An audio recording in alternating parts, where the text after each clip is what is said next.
from a word where you would Google everything to now everything AI. It has redefined the way how businesses operate, how marketing gets done with, how you query, how you yourself are being understood, and so on. Given the big data and, of course, how the big picture with respect to businesses is reshaping itself. Needless to say, it has far reaching implications to almost all aspects of our human life, and it's acquiring the front of the next big change we are witnessing right now. Welcome to Anusandhan 2026. We have with us our chief guest, Professor Shveta Singh. Ma'am is the PFS Chair Professor and the Area Chair of Finance at the Department of Management Studies, Indian Institute of Technology, Delhi. Welcome to the show, ma'am. Thank you so much.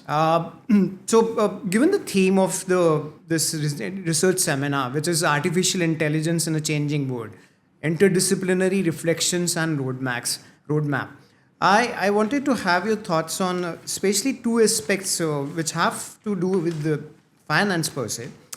So first is for a country like India, which is at the forefront of growth, how AI can be a leveler with respect to the financial ecosystem in India being more robust and perhaps being more agile. So your views on it, ma'am.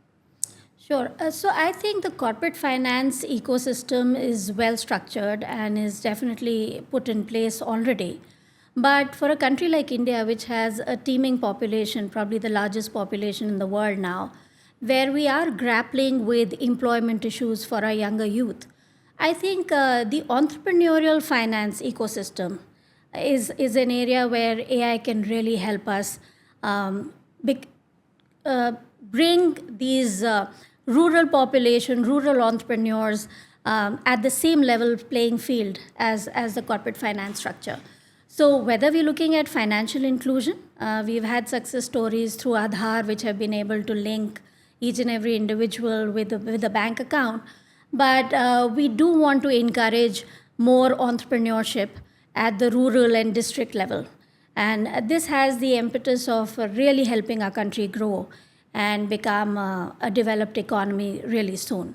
So the entrepreneurial finances ecosystem is a place where I think AI should be deployed so that we ensure that cheap finance and cheap factors of production are available at the very, very basic level, at the rural or district level, to all aspiring entrepreneurs. So one thing, if I could buy from your input, is that it definitely changes the accessibility part when it comes to entrepreneurial finance. Sure. So what are your views on AI being this much accessible? Of course, it's evolving each passing day. How this changes the big picture with respect to everything finance? So when we look at the big picture, and this is what I was discussing in that panel discussion as well, we should not just limit ourselves to the economic benefits arising out of AI in terms of efficiencies or increased production and profits or lowered costs of production. But we should look at the entire ESG framework. So when we're looking at AI and its implications on the bigger picture, we should look at the impact that it has on our environment, because we are reeling with climate change, we are reeling with very, very erratic weather patterns. And AI has been known to use a lot of our critical resources like water.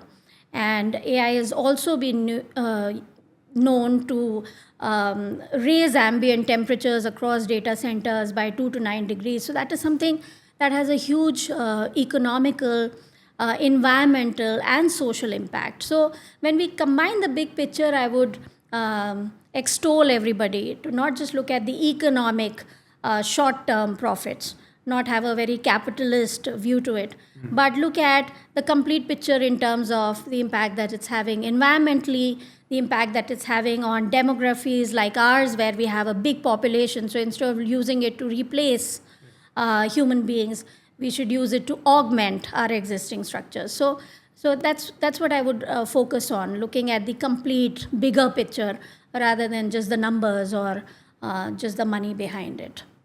And I guess that's more rational because when you talk about the advancement of AI and of course given the country India, things are very much interconnected. So you need to have that stakeholder perspective around what is it that you're looking at and how the schema changes over the long run. Absolutely. In fact, all our governance systems so far were focused on the shareholders, Right. and rightly so. that was to maximize the wealth of the owners.